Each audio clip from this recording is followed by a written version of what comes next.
Bun 65 ഉണ്ടാക്കിയാലോ നമുക്കിന്ന്. അതിന് വേണ്ടിയിട്ട് 1 teaspoon Kashmiri chilli, 1/2 teaspoon chicken masala, 1/4 teaspoon മഞ്ഞൾപ്പൊടി, പെരിഞ്ജീരകപ്പൊടി 1/4 ടീസ്പൂണ്, ഗരം മസാല, പിന്നെ കുറച്ച് മല്ലിപ്പൊടിയും ഇതെല്ലാം കൂടിയിട്ടാണ് ഇതിൻ്റെ മസാലകൾ. ഇതെല്ലാം ഞാൻ ഇതിലേക്ക് ഇടുന്നുണ്ട്.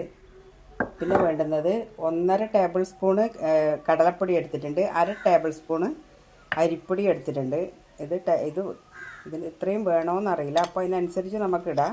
ഇത്ര പോലെ പൊടി ഇടാം. ഇനി വേണമെങ്കിൽ നമുക്ക് അതിലിടാം.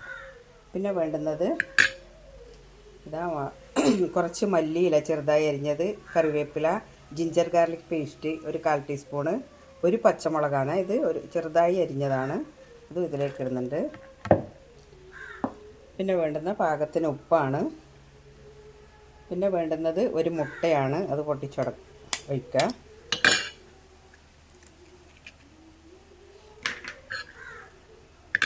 പിന്നെ വരുന്നത് നമ്മളെ താരം ബന്ന് ചെറുതായി പൊട്ടിച്ചിട്ടിടുക ഇതിലേക്ക്. 2 ബന്നാണ് ഞാൻ എടുത്തത്. അതായത് എന്നിട്ട് നന്നായിട്ട് നമ്മൾ കുഴച്ചെടുക്കുക വേണ്ടത്. വെള്ളം വേണ്ടി വരില്ല, വേണമെങ്കിൽ വെള്ളം ചേർക്കണം ലേശം. നമുക്ക് വെള്ളം വേണ്ട, ഇത് കറക്റ്റായിട്ട് ആകുന്നുണ്ട് 2 ബന്നിന്. ഇതിൽ നമ്മളൊരു സീക്രട്ട് ഇൻഗ്രീഡിയൻ്റ് ഇടുന്നുണ്ട്. ഇതാ ചെമ്മീനാണ്. ഇത് ചെമ്മീൻ ചെറിയ പീസാക്കിയിട്ട് ഞാൻ ഫ്രൈ ചെയ്തെടുത്തതാണ്. ഇതൊന്ന് ക്രഷ് ചെയ്തിട്ട് ഇതിൻ്റെ കൂടെ ചേർക്കുന്നുണ്ട്.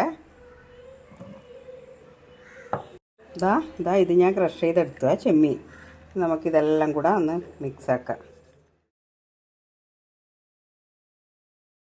നമ്മളിതാ ഇതുപോലത്തെ ഷേപ്പിലാക്കി എടുത്താൽ മതി. ആ കടലപ്പൊടി ഞാൻ തേച്ചു എടുത്തിട്ടുണ്ടായിരുന്നു കേട്ടോ ഫുള്ളും.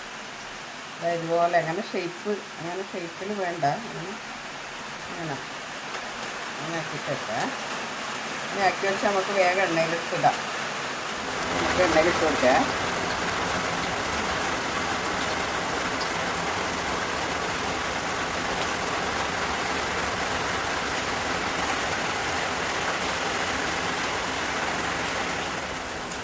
ഗോൾഡൻ കളറായി. ഇനി നമുക്കിത്